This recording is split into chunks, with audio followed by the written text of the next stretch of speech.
Bien, Dios les bendiga a todos, hermanos, en esta noche. Es un gran placer tener la oportunidad de compartir con ustedes una vez más, como en otras ocasiones.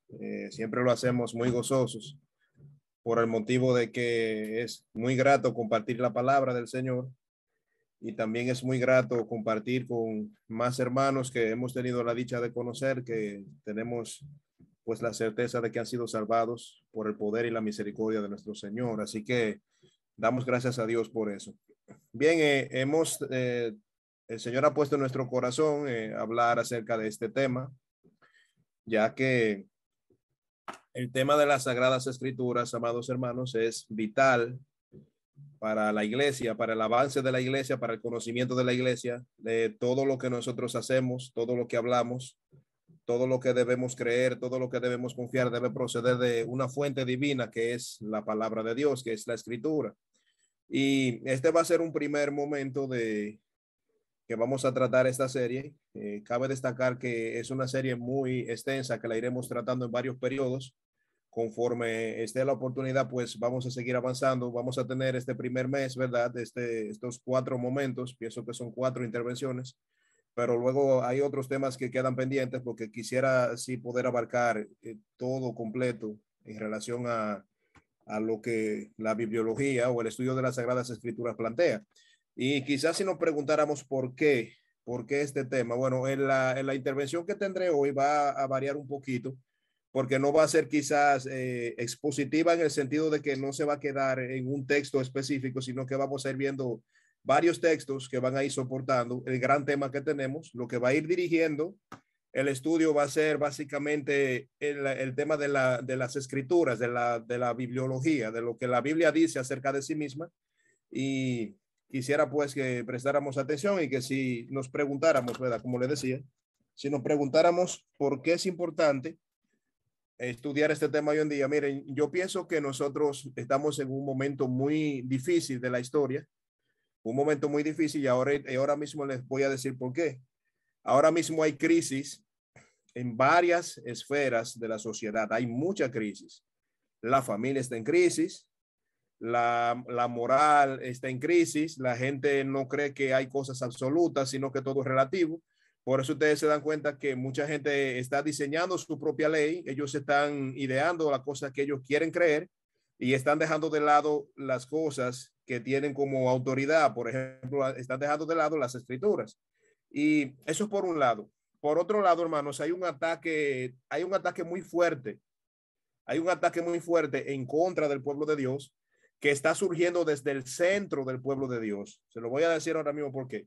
Están surgiendo congregaciones, están surgiendo teólogos, está surgiendo todo un gran conglomerado de personas de pensamiento liberal que están dentro de la iglesia y se llaman a sí mismos cristianos, pero ellos no creen en las Sagradas Escrituras y se cumple lo que Pablo le dijo a Timoteo, que en los últimos tiempos vendrían hombres amadores de sí mismos y iban a ser hombres que iban a tener una característica, que iban a tener apariencia de piedad, pero iban a negar la eficacia de la piedad. O sea, ellos aparentemente son piadosos, pero ellos no viven como gente piadosa porque su conducta, su proceder, la forma en la que ellos hacen las cosas termina delatándolos. Entonces, hay un ataque fuerte frontal. Miren, hace como 2 días, yo estuve escuchando a un apologista muy conocido. Él vive en Estados Unidos. Él se llama César Vidal. César Vidal es español, pero vive en Estados Unidos por la razón de que en Estados Unidos le pusieron una bomba en la casa porque intentaron matarlo, porque él siempre está hablando acerca principalmente de las verdades bíblicas y siempre se ha pronunciado. Es un hombre muy preparado, es un académico. Él siempre se ha pronunciado en contra del aborto, en contra de la homosexualidad, en contra del ecumenismo de todas estas religiones que quieren unirse para terminar poniendo al hombre como Dios y negar al Dios de las Escrituras. Y él estaba hablando en una entrevista que le hicieron vía virtual, alguien lo entrevistó y él estaba dando unos datos muy interesantes. Los hermanos que están aquí, que me escuchan, que están aquí presentes, que son dados a la lectura, que por lo general adquieren libros y leen libros, habrán reconocido una editorial que se llama Editorial CLIE. Editorial CLIE. Mira, la Editorial CLIE se ha caracterizado en la historia por producir literatura de sana doctrina. En la editorial CLIE publicaron hombres como Francisco La Cueva, como Samuel Pérez Millos, han publicado allí. También Samuel Vila, José Grau, o sea, hombres que se dedicaron por completo, que se han dedicado por completo a producir literatura fiel a la escritura. Pero en los últimos años que hemos estado viviendo, algo ha pasado en editorial CLIE que ha abierto sus puertas a un sinnúmero de cosas que no proceden exactamente de las escrituras y son cosas que son antibíblicas. Por eso cuando nosotros adquirimos literatura tenemos que tener conocimiento previo, ¿verdad?, de lo que nosotros leemos, porque tenemos que filtrar lo que llega a nosotros por la escritura, porque esa es la fuente definitiva. O sea, no leemos los libros porque sean interesantes, sino que leemos los libros porque sean fieles a la palabra. Debemos procurar eso. Si no son fieles a la palabra, pues entonces yo pienso que hay que tener cuidado con lo que uno consume. Eso es complicado.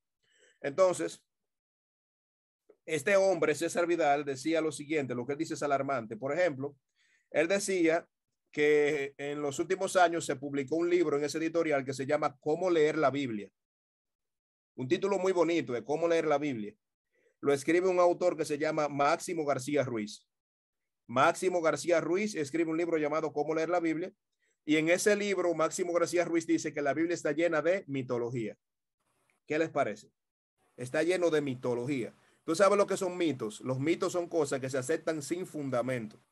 Son cosas que nadie comprobó nunca. Entonces yo pienso que este señor está en cierta manera negando la eficacia de las escrituras. Entonces está dentro del pueblo de Dios escribiendo para creyentes y lo que está haciendo es inyectándole veneno al pueblo de Dios. Entonces yo creo que si nosotros no tenemos claro lo que la palabra de Dios es o lo que la Biblia es, lo que la bibliología bíblica, histórica y teológica plantea, yo creo que fácilmente nos vamos a tambalear. Entonces por eso tenemos que afirmar los pies bien sobre la tierra. Otro libro que él mencionó, escrito por un autor llamado Samuel Pagán. Samuel Pagán escribe un libro llamado Pentateuco. Otro título interesante. ¿A quién no le gustaría saber acerca del Pentateuco? Ay, a mí me encantaría saber del Pentateuco. Pero Samuel Pagán escribe un libro acerca del Pentateuco donde él argumenta que Moisés no escribió el Pentateuco. Él dice, eso no fue Moisés que lo escribió. Esas son tradiciones que se recopilaron y el pueblo terminó creyéndolas. Entonces, allá vuelve otra necedad a decir que, o sea, que Moisés no escribió el Pentateuco, pero yo tengo la seguridad 100% de que Moisés escribió el Pentateuco. ¿Tú sabes por qué? Porque Cristo y los apóstoles dijeron, Moisés enseñó tal y tal y tal cosa allá cuando escribió la ley. Entonces, si Cristo lo dijo, hermanos, es verdad. Si los apóstoles lo dijeron, es verdad. Entonces, la percepción que tú y yo debemos tener de la escritura no es la de Samuel Pagán, es la de Cristo y los apóstoles. Esa es la que nosotros tenemos que tener, esa es la que vale.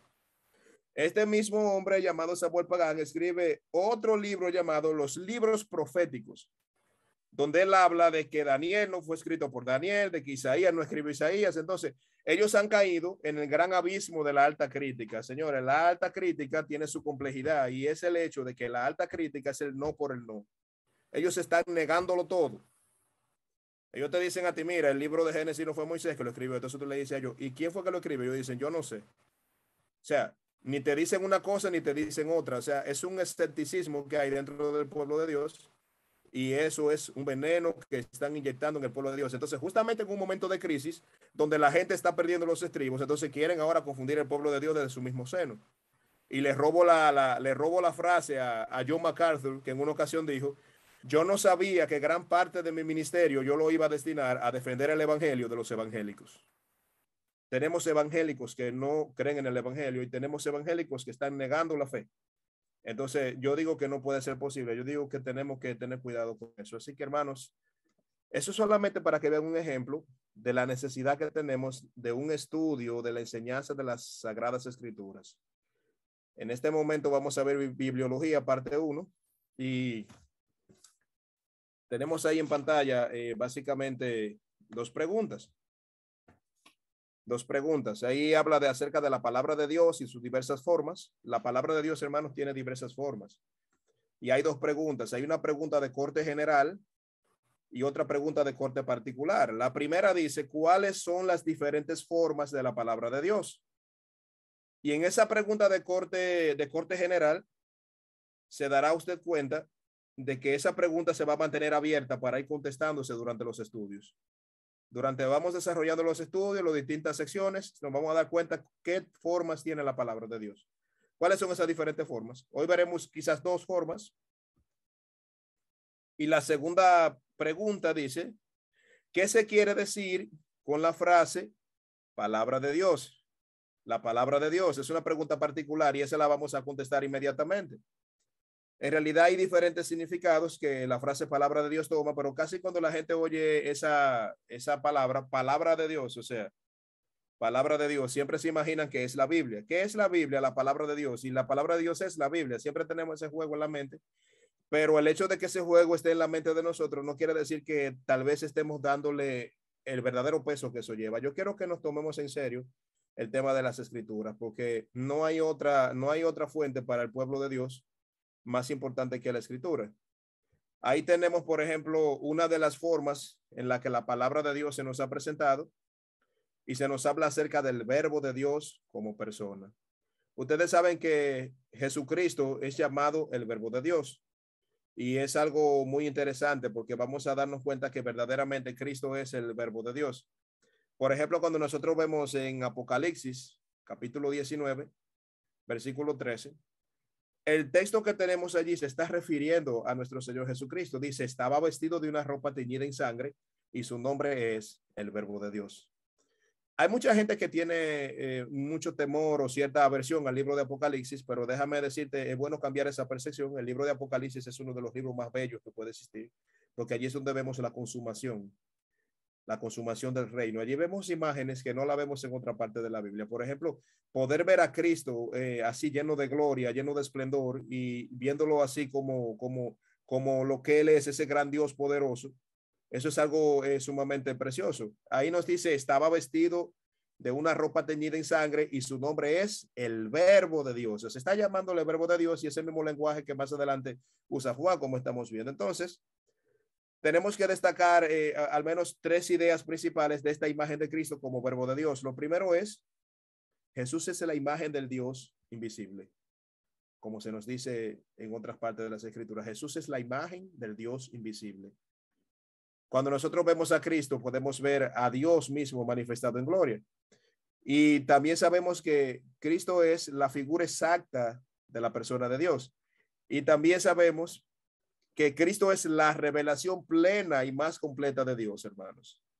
Nosotros como pueblo de Dios en estos tiempos, por el testimonio de las Escrituras y por la verdad del Espíritu Santo, nosotros gozamos de un privilegio que ninguna otra generación del pueblo de Dios gozó.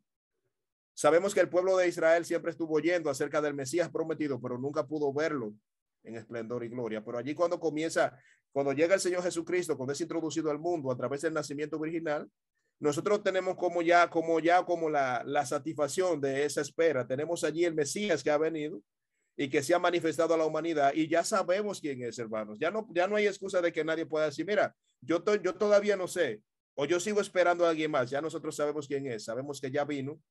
Sabemos que hizo la expiación por los pecados de la humanidad. Sabemos que se levantó triunfante. Sabemos que está a la diestra del Padre y sabemos que así mismo regresará. Y ese es el verbo de Dios. Entonces, luego cuando vamos a Juan 1:1, Juan usa este lenguaje. Juan usa este lenguaje igual que, o sea, vemos que Juan escribe Apocalipsis, vemos que Juan también escribe el Evangelio de Juan y por eso tenemos el argumento de que la similitud del lenguaje es una prueba evidente de que este mismo autor escribe esto. De manera similar, en Juan 1:1, él dice, en el principio era el verbo, y el verbo era con Dios, y el verbo era Dios. Hay unos amiguitos, ellos no son hermanos de nosotros, no creo que lleguen a primos tampoco, que son los testigos de Jehová, que andan de puerta en puerta, ¿verdad? Enseñando su evangelio caricaturizado, porque no es el verdadero evangelio, ellos niegan a Cristo totalmente.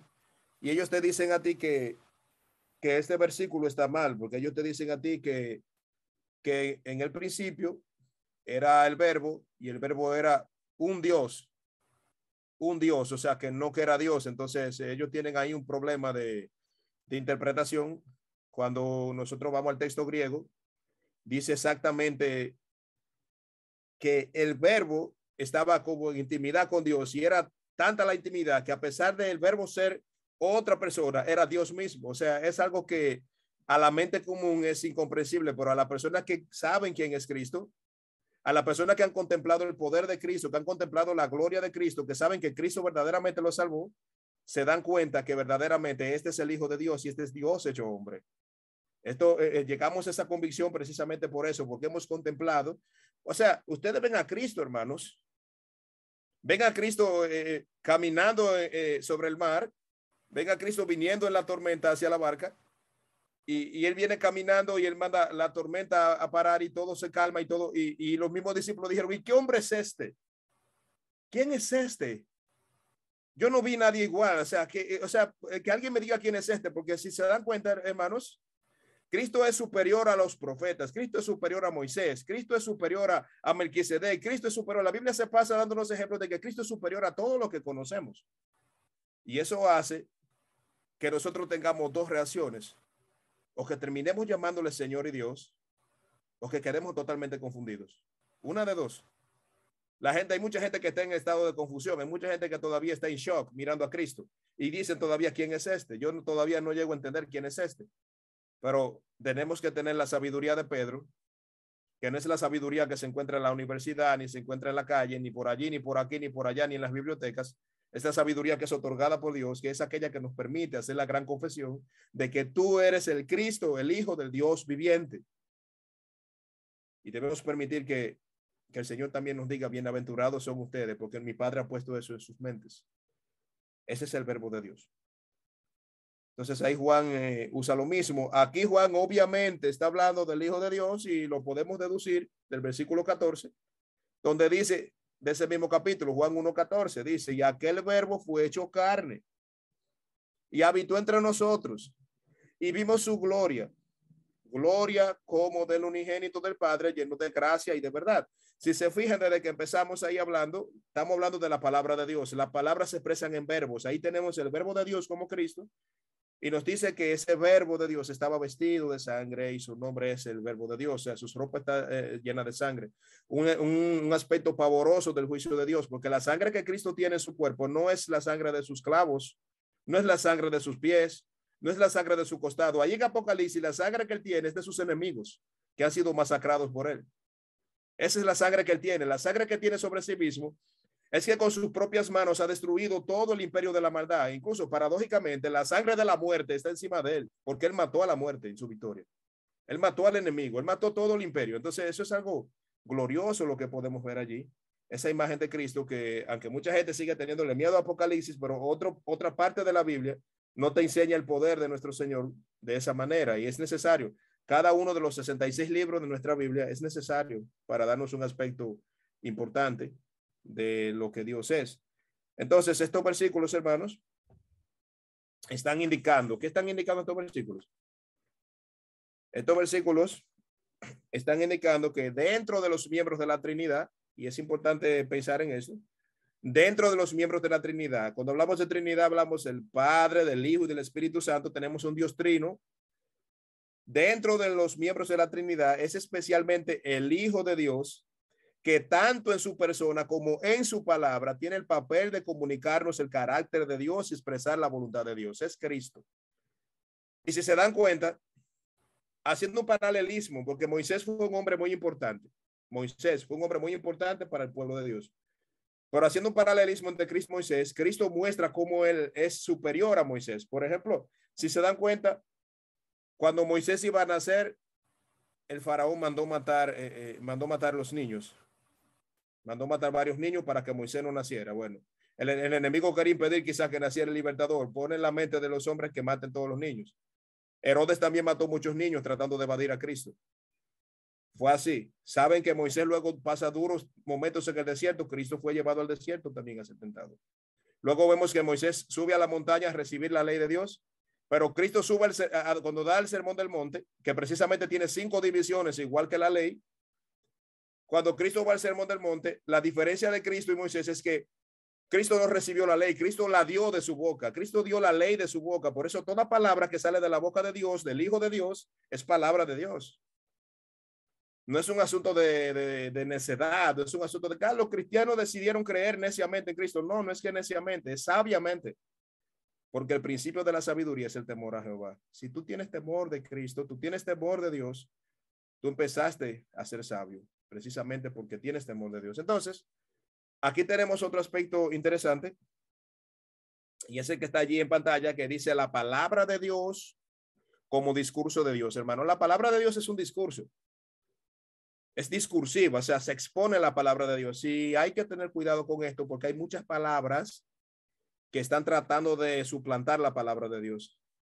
Hay muchas palabras que están tratando de suplantar la palabra de Dios, incluso en iglesias. Incluso en iglesias se llevan a veces temas que no proceden de la palabra de Dios, pero sin embargo a la gente le gusta. Y eso hace que muchas personas empiecen a negociar su mensaje porque ellos dicen, mira, como yo lo que quiero es ver la iglesia llena, yo voy a llevar los mensajes que atraen personas. Y ustedes saben que hay temas específicos que llaman la atención de la gente. Y pastores hoy empiezan a predicar exactamente lo que llena la iglesia y no lo que la gente necesita escuchar. Entonces, eso es muy complicado. Y debemos recordar, hermanos, que una iglesia gorda no es una iglesia saludable. A veces uno está gordo, ¿verdad? Y uno se ve grandote, así voluminoso, pero eso no quiere decir que uno esté saludable. Eso no quiere decir que uno esté saludable. Yo sé que el propósito de Dios es que la iglesia se multiplique, pero en base a la verdad. En base a la verdad. A veces hay actividades que se hacen en las iglesias y mucha gente va por esa actividad, pero cuando tú analizas esa actividad no es bíblica, esa actividad no agrada a Dios y agrada a los hombres y se sigue haciendo porque hay personas que quieren que eso se haga. Pero nosotros antes de hacer cualquier cosa, guste o no le guste a alguien, debemos saber si es del agrado de Dios. Recuerden los ejemplos que hemos tenido en las escrituras. Por ejemplo, los hijos de Aarón van al tabernáculo, van a ofrecer fuego extraño, ¿verdad? Van a ofrecer fuego que Jehová no mandó. Y por eso pagaron una consecuencia. Ananías y Zafira también hacen cosas que están indebidas y ellos pagan las consecuencias. Entonces, hay que tener cuidado con eso. Caín también va a ofrecer a Dios, pero él entiende que Dios tiene que coger lo que él lleva, no lo que Dios ha pedido que se debe llevar. Entonces, dado que la palabra de Dios es un discurso, nos lleva a presuponer que Dios es un comunicador por excelencia. Dios ha hablado, hermanos. Dios ha hablado desde el comienzo. De hecho, el mundo comienza con Dios hablando. Eso lo vamos a ver aquí también. El mundo comienza con Dios hablando. Dios siempre ha hablado. Hebreos dice también que Dios ha hablado de muchas formas y de muchas maneras en el pasado por los profetas y ahora nos habló a través de su Hijo. Dios ha hablado, siempre ha hablado, de manera que su pueblo nunca está invitado a la improvisación, su pueblo nunca está invitado a la suposición, su pueblo está invitado a conocer el mensaje de Dios que ha sido dado, principalmente su escritura. Entonces, aquí tenemos la palabra de Dios como discurso de Dios. Quisiera que definiéramos esa palabra importante que está ahí en pantalla, que es la palabra decreto. Los decretos. Bueno, cuando nosotros hablamos de decreto,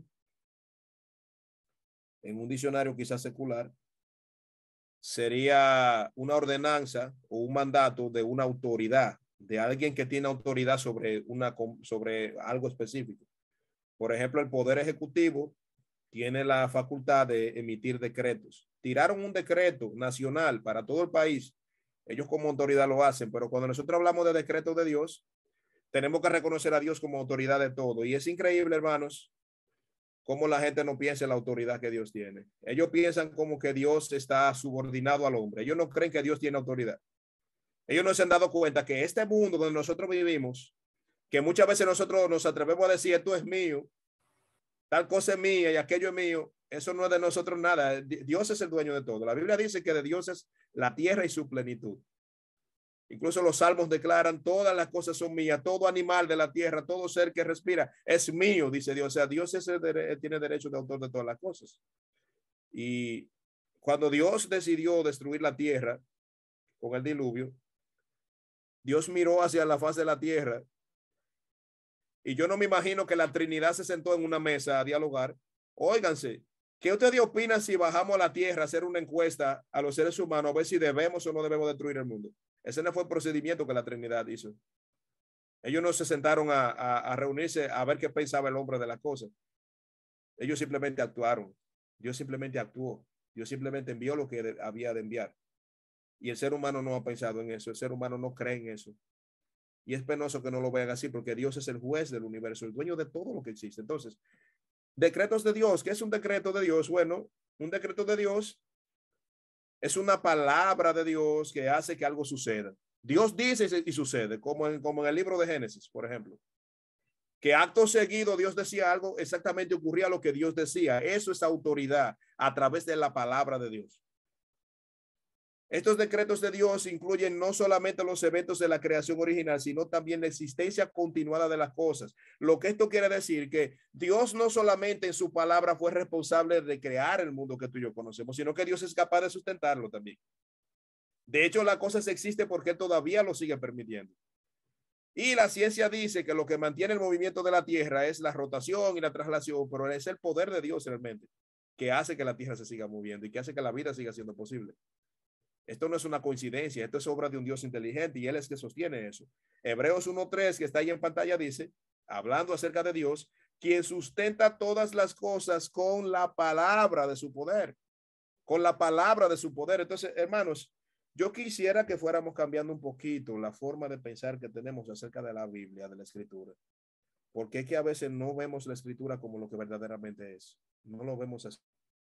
Todavía, mientras hay teólogos que están diciendo que la Biblia contiene mitos, otros están diciendo que los autores que Cristo mismo aseguró que escribieron, dice que no fueron ellos. Mientras ellos están haciendo esto, hermano, yo creo que ese no es a lo que debemos dedicarnos. Yo creo que debemos dedicarnos a aumentar cada vez más la fe, porque lo vamos a necesitar, como les decía, va a venir mucho tambaleo, va a venir mucha persecución, aunque no sea una persecución física, porque la gente cuando le hablan de persecución piensa de una vez que le caen atrás con una antorcha, que lo persiguen, pero va a venir persecución ideológica, persecución de cosmovisión, una persecución al pensamiento cristiano. Y hay mucho pensamiento anticristiano en la sociedad. Bueno, hay un autor llamado José Martínez, ya en la presencia del Señor, español, que José Martínez escribe un libro, ¿Por qué todavía soy cristiano? Se llama el libro, que es un libro maravilloso porque expone las razones por las cuales nosotros como cristianos deberíamos estar totalmente convencidos de que estamos en lo correcto. Nuestra religión, nuestra fe no es una parodia. Nuestra fe está fundada sobre la persona de nuestro Señor Jesucristo. En Él creemos y en Él confiamos. Génesis 1:3. Y dijo Dios, ahí está Dios hablando. Hay un decreto. Y dijo Dios, sea la luz. ¿Y qué pasó exactamente? Fue la luz. De manera que por eso nosotros tenemos que tener la certeza de que Dios cumple toda cosa que sale de su boca. El libro de Isaías también dice, esta es mi palabra y no retornará a mi vacía, sino que cumplirá el propósito para el cual fue creada. Su palabra es multipropósito, su palabra fue creada para crear, fue entregada para crear, pero también fue entregada para salvar. La palabra cumple el propósito, hermanos. Cumplió su propósito en nuestra vida cuando nos salvó. Porque es por la palabra de Dios, por oír la palabra, ¿verdad? Viene la fe que salva. Y Génesis 1:24 dice de la siguiente manera, luego dijo Dios, ahí está Dios hablando otra vez, es palabra de Dios. Luego dijo Dios, produzca la tierra seres vivientes según su género, bestias y serpientes y animales de la tierra según su especie, y fue así. Así fue. Exactamente así fue. No hubo una cosa contraria, no hubo algo diferente, sino que pasó exactamente lo que Dios quiso.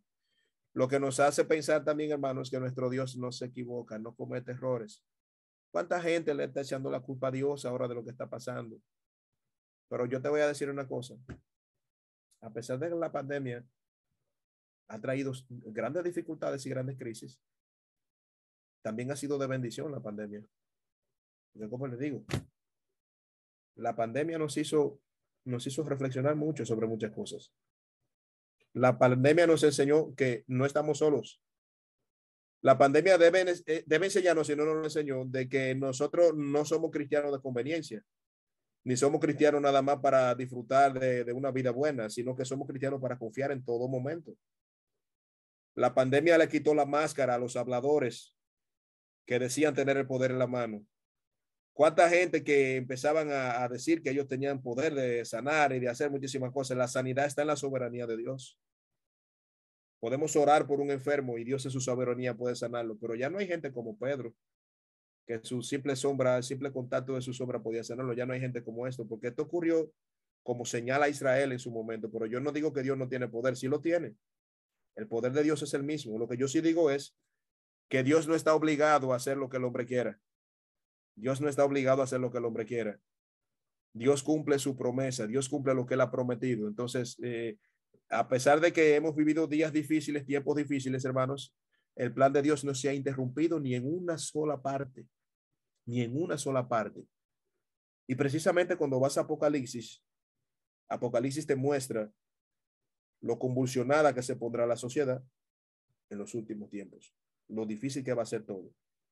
Cuántas cosas difíciles me iban a llegar. Con esto yo no estoy diciendo que estamos ya en los tiempos del Apocalipsis. Hay que tener cuidado con dar fechas y hablar cosas, pero el panorama que nosotros vamos viendo es allá que va avanzando, es hacia allá que va caminando. Cada vez se complica más, cada vez está más difícil, pero cada vez las promesas de Dios son más claras y más vivas para el pueblo de Dios. De esa manera que no hay por qué arrinconarse a llorar por ahí, no hay por qué decir, ay, ¿y qué va a hacer de nosotros, hermano? No te preocupes, aquí vivimos para Cristo, allá estamos con Él. Decía Pablo, ¿quién nos separará del amor de Dios? Persecución, tribulación, hambre, ni aún la muerte, dice él. Paradójicamente la muerte, que es lo que separa al hombre de la vida, la muerte es lo que hace que nos une más a Cristo, porque nos envía directamente hacia su presencia. Entonces, por eso debemos estar sumamente gozosos en relación a eso que está pasando. Así que avanzamos un poco más y hablábamos de la forma discursiva de la palabra de Dios, ¿verdad? Como discurso de Dios. La palabra de Dios es un discurso de Dios. Si recuerdan cuando nosotros hablamos en aquella ocasión que tratamos la serie de Nehemías 8, hablamos de la predicación bíblica. La predicación debe ser una comunicación de Dios. Debemos comunicar a Dios. Y para nosotros comunicar a Dios, tenemos que conocer a Dios. Pero para conocer a Dios, tenemos que ir a la Escritura, porque es allí donde aprendemos acerca de Él. Entonces, lo que yo siempre miro con cierta, no sé, como con cierta discrepancia, con cierta forma como que no logro compaginar esto, cuando nosotros somos profesionales de cualquier área, hay en nosotros gran preocupación.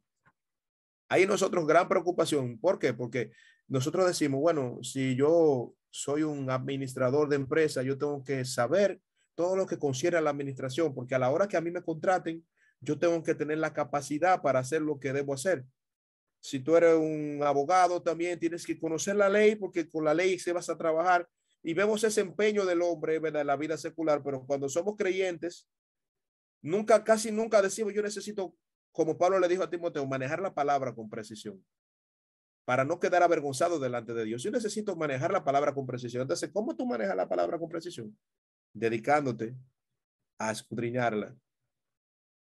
Hay que sacar tiempo para la palabra de Dios. Y hay mucho asunto que viene de nuestro pecado. La holgazanería es un pecado. La haraganería es un pecado. Porque resulta ser que yo tengo la habilidad de ver una película que dura 2 horas. Yo tengo la habilidad de durar un chat, hacer un chat en cualquier red social de 1 hora. Yo tengo la capacidad de hablar de cualquier tema por varias horas, pero yo no tolero ni 15 minutos de la palabra de Dios, ni 10, ni 5, o sea, no tolero. Y yo, bueno, yo sé que estamos en los tiempos de que nunca hay tiempo para nada por el ajetreo, porque hay mucho trabajo. Yo sé lo que es eso. Pero a pesar de que hay trabajo y a pesar de que hay mucha ocupación, la gente siempre saca tiempo para lo que le gusta. Siempre lo hace. Y si tú no sacas tiempo para la palabra de Dios es porque tú no amas la palabra de Dios. Entonces, eso hay que cuestionarlo, ¿verdad? Eso es para cada persona en lo íntimo de su ser. Para cada persona en lo íntimo de su ser. O sea, lo que uno ama, uno termina buscándolo. Incluso hay gente que dice, mira, a mí me gusta tanto tal actividad o tal cosa que yo prefiero tener menos trabajo para participar más en esa actividad, porque la gente busca lo que ama. La gente se relaciona con lo que quiere. Entonces, cuando no nos relacionamos con la palabra de Dios, es porque no amamos la palabra de Dios. Entonces, luego no cometamos el error de decir que amamos a Cristo, porque Cristo es el verbo de Dios. Si tú no amas la palabra, tampoco amas a Cristo. Por eso el Señor en una ocasión dijo, si tú me amas, obedece mis mandatos. Si tú me amas, obedéceme. Si es verdad que tú tienes amor por mí, obedéceme.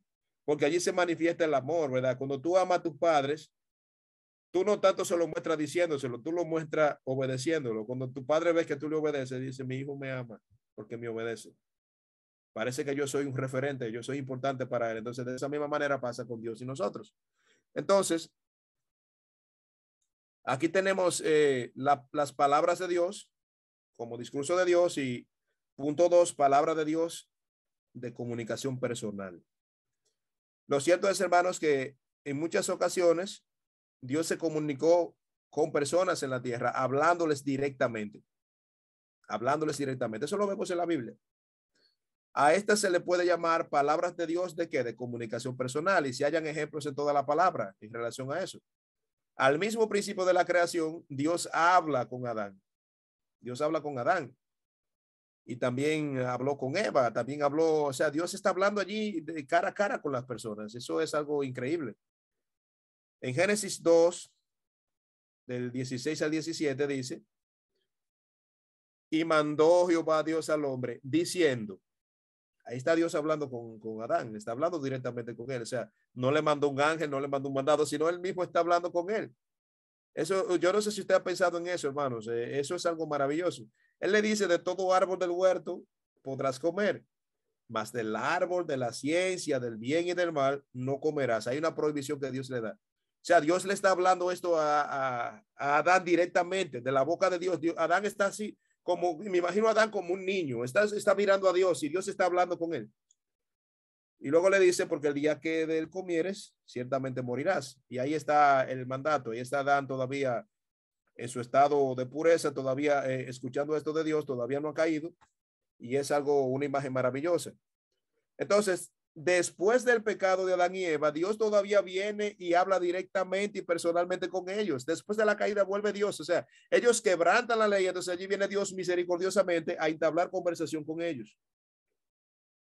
Pero allí entonces Dios está dándole lo que fueron las palabras de maldición. Génesis 3, 16, 19. A la mujer dijo, escúchame aquí, Eva, voy a hablar contigo. Así está Dios hablando con Eva. Le dice, multiplicaré en gran manera los dolores de tus preñeces, con dolor darás a luz los hijos, y tu deseo será para tu marido, y él se enseñoreará de ti. Y al hombre dijo, vea, dijo, está hablando, por cuanto obedeciste a la voz de tu mujer y comiste del árbol de que te mandé diciendo, no comerás de él. Está acordando lo que le dijo anteriormente. Tú te acuerdas que te hablé, ¿verdad? Que hablé a tu vida, te dije, no comas de él. Maldita será la tierra por su causa, por tu causa. Con dolor comerás de ella todos los días de tu vida. Espinos y cardos te producirá y comerás plantas del campo. Con el sudor de tu rostro comerás del pan hasta que vuelvas a la tierra, porque de ella fuiste tomado, pues polvo eres y al polvo volverás. La próxima vez que tú te pongas a pensar por qué el ser humano muere, por qué el ser humano enferma, por qué los días van declinando, ahí está, ahí está, porque Dios puso esa ordenanza sobre el hombre. Dios puso ese mandato. Mira si el hombre no ha entendido algo acerca de Dios. La Biblia habla que todos estaban frente a Dios, ¿verdad? En Génesis, perdón, en Apocalipsis nos dice que todos estaban delante de Dios. Los muertos grandes, los muertos pequeños. Ustedes saben que hay gente que se llama grande a sí mismo. Que hay gente que ellos piensan que no son igual que los demás, que ellos no son igual que el común de los mortales. Ellos piensan que son como de otra clase o que pertenecen a otra estirpe. Aún esos van a tener que volverse polvo porque Dios así lo dijo. Todos van a volver al polvo del cual fueron tomados. Y Moisés en el Salmo 90 habla claramente de eso, cuando él habla acerca de la transitoriedad del hombre, cómo el hombre es de pocos días, cómo el hombre está verde en la mañana y en la tarde es cortado porque ya se secó. Y él dice, Señor, tú eres refugio nuestro de generación en generación. Las generaciones van pasando, pero tú vas desde el siglo hasta el siglo. Mientras nosotros estamos sujetos a la existencia temporal, Dios está en la total y completa eternidad. Él vive y reina por los siglos de los siglos. Y precisamente en Él está nuestra esperanza. Y por eso nosotros tenemos tanta seguridad en Él, porque Él es eterno y Él nos ha invitado a tener esa coinonía eterna con Él. Entonces, no es cualquiera que nos está prometiendo esto, sino que es Dios mismo y lo está prometiendo a través de su palabra. A través de su palabra. Entonces, Otro ejemplo prominente de la comunicación directa personal de Dios con las personas en la tierra es el otorgamiento de los 10 mandamientos. Por ejemplo, en Éxodo 20, del 1 al 3, dice que Dios habló y dio a conocer todos estos mandamientos. Dice, y habló Dios todas estas palabras diciendo, ahí está Dios hablando, ahí está Moisés escuchando. Yo soy Jehová tu Dios. O sea, Dios mismo declaró que Él es Dios. ¿Por qué no hay que creerlo? Hay que creerlo. Él mismo lo dijo con su palabra. Yo soy Jehová tu Dios, que te saqué. Yo soy responsable de haberte liberado de la tierra de Egipto, de casa de servidumbre, donde tú eras esclavo, yo te hice libre. No tendrás dioses ajenos delante de mí. No tengas otra cosa delante de mí, porque yo soy tu Dios. Soy yo. Y Él no necesita que nosotros reconozcamos esto. Él lo es por derecho. Él lo es por derecho. Porque a veces hay personas que piensan que ellos tienen el poder en la mano, de que ellos dicen, bueno, yo decidí no reconocer a Dios. Y yo digo, gran cosa. Ojalá tú reconocieras a Dios. Ojalá tú entendieras quién es Dios, porque hay un falso pensamiento también en el pueblo de Dios, que ellos creen que Dios lo necesita. Miren, déjenme aclarar esta parte, que estas cosas hay que aclararla bien. Dios no nos necesita, Él nos amó sin nosotros merecerlo, pero no nos necesita. Hay gente que cree que Dios necesita al hombre para existir, pero Dios no necesita al hombre. Dios es autoexistente en sí mismo. Lo que pasa es, hermanos, que tenemos que saber de dónde venimos en la historia. Por ejemplo, ustedes saben que hay una mezcla, un sincretismo, cosas que se mezclaron en la historia. Los dioses griegos de la mitología vivían peleando por la humanidad, porque conforme los hombres lo adoraban, ellos eran más importantes y se destacaban más. Entonces tú ves que Apolo peleaba contra Hermes, Hermes peleaba contra Atenea, Atenea peleaba contra aquel y el otro, y vivían en una lucha continua. ¿Por qué? Porque ellos querían ganarse el favor de los hombres. Pero nuestro Dios no es como los dioses de la mitología griega, nuestro Dios es autoexistente. Entonces, a veces predicadores, a veces pastores, para motivar a la iglesia, dicen, anímense hermanos, porque el Señor nos necesita. Eso puede ser una buena motivación, pero es una mala teología. Es una mala teología. Buena motivación, pero mala teología. Dios no nos necesita, porque si Él nos necesitara, nosotros teníamos manera de sugestionarlo. Dios, si tú no me cumples lo que yo te pedí en oración, mañana no te adoro. Y Dios, por favor, mira, adórame, yo voy a hacer. No, ese no es el Dios. Ese no es el Dios que yo conozco. El Dios que yo conozco no es así. El Dios que yo conozco es amplio y grande en perdonar y en misericordia, pero Él tiene un plan soberano. Y gracias a Dios que su plan soberano está en la mano de Él, porque si tuviera en la mano de nosotros, hace tiempo que se hubiese perdido todo y se hubiese ido todo por la borda, porque nosotros no podemos conservar nada. Eso nos muestra a nosotros que nuestra esperanza está fundamentada en ese Dios maravilloso. Entonces, en el otorgamiento de los 10 mandamientos, nosotros vimos esto. También vemos en la manera que Dios habló directamente al hombre en el Nuevo Testamento, un ejemplo en el bautismo de Jesús. En el bautismo de Jesús. Mateo 3:17 dijo, y hubo una voz de los cielos que decía, mira, la voz de Dios está hablando, se abren los cielos y está hablando. Y es algo maravilloso, hermano. Es una escena única en la Biblia también donde aparece la Trinidad alineada, demostrando que este hombre verdaderamente que estaba en las aguas bautismales era el Hijo de Dios que estaba allí cumpliendo un ministerio, y allí viene el Espíritu Santo descendiendo como paloma sobre él, y él está ahí en las aguas recibiendo el Espíritu que viene como paloma, y el cielo se abre y la voz del Padre dice, este es mi Hijo amado en quien tengo complacencia. En otras palabras, él dice, ese que está ahí abajo me hace feliz, dijo Dios. Ese me tiene contento. Ese es el que me tiene feliz y me tiene contento. Y de mucha gente Dios dijo muchas cosas, hermanos, en la historia. Dios dijo de Abraham, ese es amigo mío. De Job dijo, ese hombre es justo. Y siempre estaba diciendo algún calificativo, ¿verdad? De los siervos de él, pero nunca dijo, este me satisface. No dijo, este me tiene feliz. No, él lo dijo de Cristo. Porque Cristo es el cumplimiento de toda la ley y los profetas. Porque Cristo es verdaderamente lo que estábamos esperando. Cristo es el cumplimiento de todos los ofrecimientos del Antiguo Testamento, cordero tras cordero, cordero tras cordero. Y quizá dijéramos, pero Dios mío, ¿cuántos corderos más hacen falta para que se quite el pecado? Y la profecía declaraba todos los que sean necesarios hasta que llegue el cordero definitivo, el cual quita el pecado del mundo, el cual es Cristo. Y ese Cristo está ahí. Bendito sea su nombre en esta noche. Ahí está Cristo. Entonces, este es mi hijo amado y estoy muy complacido con él, dice ahí en Mateo 3:17. Pero quiero destacar la parte de que hubo una voz, hermanos. Dios habló. Dios habló. Entonces, hermanos, en conclusión,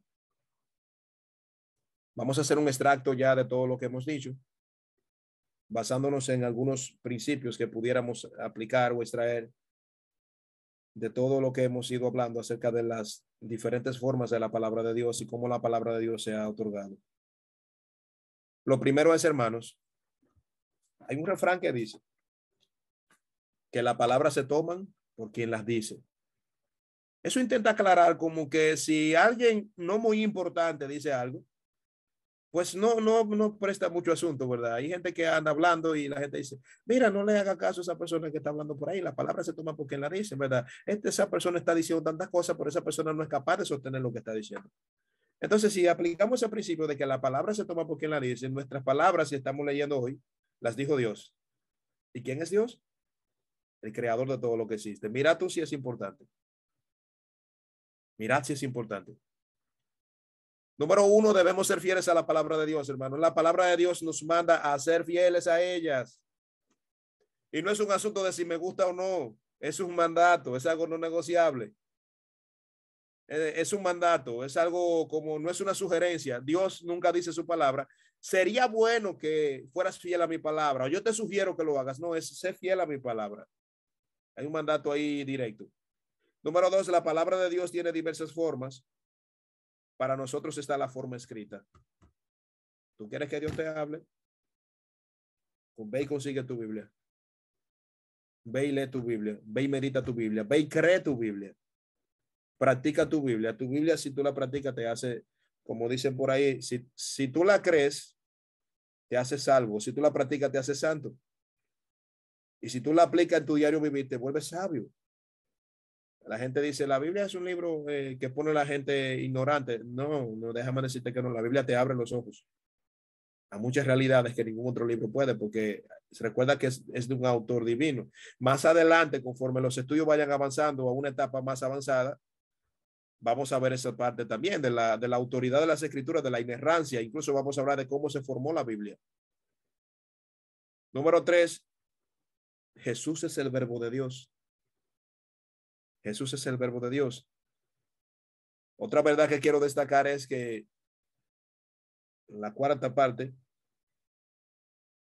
la que dije hace un momento, que dentro de los miembros de la Trinidad es especialmente Dios Hijo, que tanto en su persona como en su palabra tiene el papel de comunicarnos qué cosa, el carácter de Dios, lo que Dios es y lo que Dios quiere.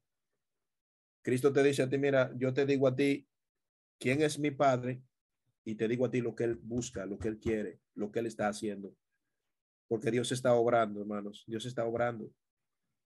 Nuestro pensamiento no es el pensamiento de Él. Quizá yo en mi mente diga, en los próximos 10 años yo tengo tal proyecto. Hermano, yo no sé si yo voy a durar 10 años. Usted tampoco sabe si va a durar un año más ni dos.